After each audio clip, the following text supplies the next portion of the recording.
Good. How are you, Sarah? Good, good. Let's talk about the fact that I love you are a fellow Pacific Northwest girly. Like I'm from Seattle, so I'm like, woo, woo, okay, yeah, come on, see. Hey. I'm a fellow PK. I'm super excited about this conversation.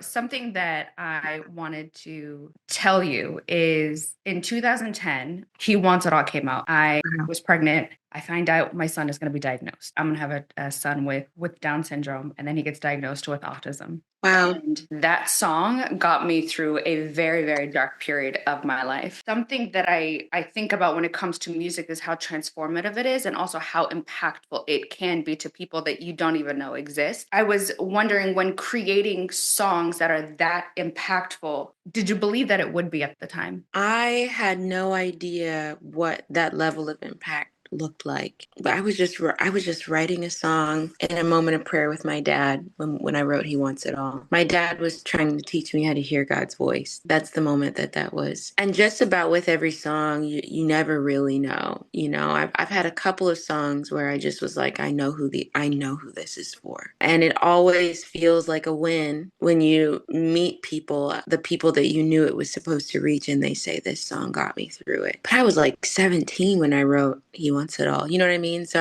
I hadn't been through nothing yet. I thought I had been through. Yeah, you just never know. And I think leading with the attitude of you never know kind of helps you stay open to whatever God wants to drop on you in those moments. Do you feel pressure from the music and the folks that it's supposed to impact, especially with gospel music? When you say pressure, I actually think about the pressure of the second album. They always tell you when you get into the industry, your second album is going to make or break you. It's so true. It's the album that follows that has to. And I did feel that pressure, but I had to lay it down every day because it was going to stifle my creativity. Just that need to please and the fear of man, that all of those things can live within that pressure. So I had to find a way to lay that down and just be okay with whatever ended up happening, but definitely felt it for sure. Speaking of your next album, you received a nomination for He Wants It All. And for that particular time, you've had eight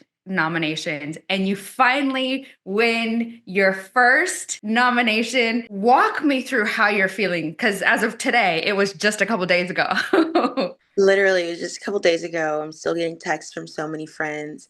I'm actually blown away.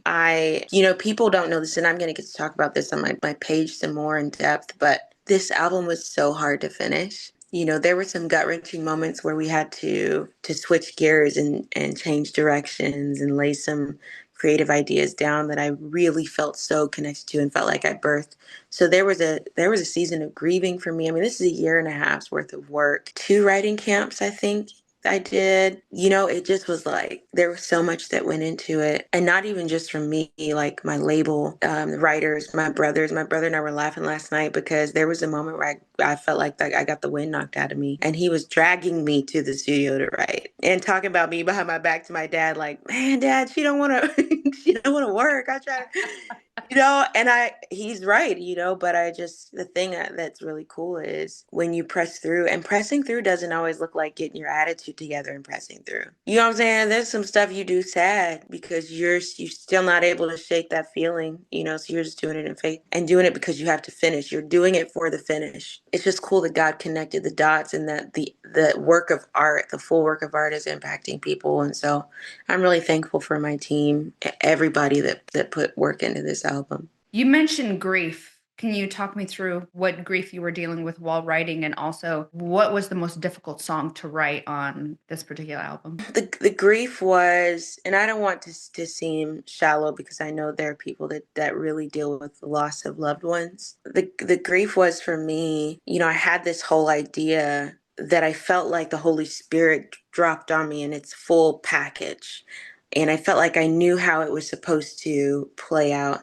I think that happens with a lot of entrepreneurs as well, feeling like we know how life is supposed to play out. And there was a moment where we had to switch gears with the label and everything. I thought that I could just be like, whatever, I'm fine. But there was a moment where I had to realize I was having to let go of something that I felt like I birthed. I was having to bury something I felt like I birthed and change directions and finish the album. So trying to draw inspiration from a well that you feel like you already poured everything out of, you just feel like you're scraping the bottom of the barrel. So I remember going into writing sessions, and this is what I'm saying. God can work with anything you'll give him if you just say yes. So I literally would go into writing sessions and I'm like, I feel like I don't have anything to offer and I feel empty. And there were some things in my life that I was walking through as well. It just when it rains, it pours. And then you got to keep pouring. And so that was probably the hardest song to write. It's called Meet You Right Where You Are. That song came from like just talking to other writers. It was like a therapy session. And then we wrote a song. Yeah, so that's what I'm saying. I'm so thankful that my label gave me even the space to grieve and then we moved forward. Speaking of moving forward, you became a mom. I can't even tell I can't even tell you how it shifted because other moms try to prepare, moms to be like, hey, this was gonna be like, give Yes. yourself grace. I'm Yes. thankful for those phrases, but you don't know till you're in it. It's like, you know what I'm saying? So I'm like, I couldn't even tell you. It is just, I'll say it like this. My friend was saying, I think a kid is something I can add to my list of things to do. I think I'm at the place in my life where I can add a child in. But then you realize when the beautiful gift of a child comes, that the child is the bulldozer that destroys everything and levels the ground and says, "Now you're going to build on this foundation. This is how you're going to build from Yes. here." And that's what it's been. It's been like rebuilding and figuring out, okay, now what does life look like now with surrounding this child? And he's so beautiful. I'm so in love with him. But yeah, that has been different. Motherhood has changed. What was the other question you said? How is I faith? think it's I like, have how do you more. believe you'll change? I have more faith. I have had to have more faith because I have more to believe God for. I have more to intercede for. I have to steward someone else's life until they're mature enough to make decisions. I can't wait to see how my writing is going to change in this season. So yeah. So I had one last question for you. You're getting ready to headline Celebrate Gospel, and you haven't had an easy path to get here. You've been in the industry a really long time. What would you say to Mhm. people who don't believe in the power of God, especially right now? I think people are afraid to believe because they don't want to get their hopes up and get let down. If no one believes, then the miracle doesn't happen. No one gets their miracle. God works with our faith. Faith is the currency of our belief system, and it's like if you don't believe for it, you'll never know. I just want to encourage people to make peace with what the outcome might be. And then from that place, say, okay, God, but I'm still going to trust you because there's so much more enjoyment in the process of believing for it. Even if it doesn't happen the way you wanted it to, the journey to that place is so much more pleasant with faith. I want people to enjoy the journey as well as the destination. And I think God does too. You mentioned like children and them being the bulldozer in your life, and then folks who are not believers and, sustaining or trying to sustain faith in the midst of grief and all the things that are happening in life that are so difficult. I remember being at my darkest point, knowing that I had faith, but that faith of a mustard seed was, woo, that was hard to come by. It was a mustard seed, girl. It might have been a Tiny, quarter of it.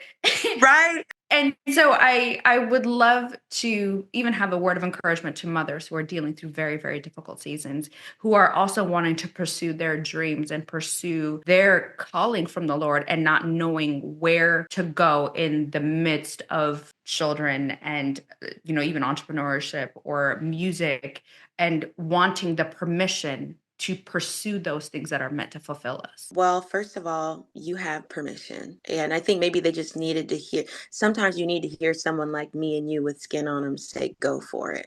Because there is a lot of shame in our community on women who are mothers but still want to have a career. So I'm going to say, go for it. Second thing I'm going to say is, I'm a new mom, so I don't know anything.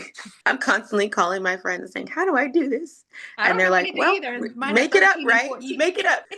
That they're all telling me, well, we just making it up as we go. So yeah, I want to give you permission to do that. And I also want you to know that God, Jesus, holds space for your grief. And like we just said, you do not have to be all the way together with your emotions to be able to move forward. I would encourage you to see what is there within that place of grief for you to draw from or build with. There are tools there, believe it or not, as painful as grief and or hard seasons can be, there are tools there for you to build maybe something that is going to impact so many more people that you haven't met on the other side of your grief. So be encouraged and just take it one day at a time. I never knew how much the words "you're doing a great job" would ever mean to me until I became a mom. And mothers, every time I encounter my friends in a community, they'll say to me, "You're doing a great job. Keep going." And so I just want to tell you,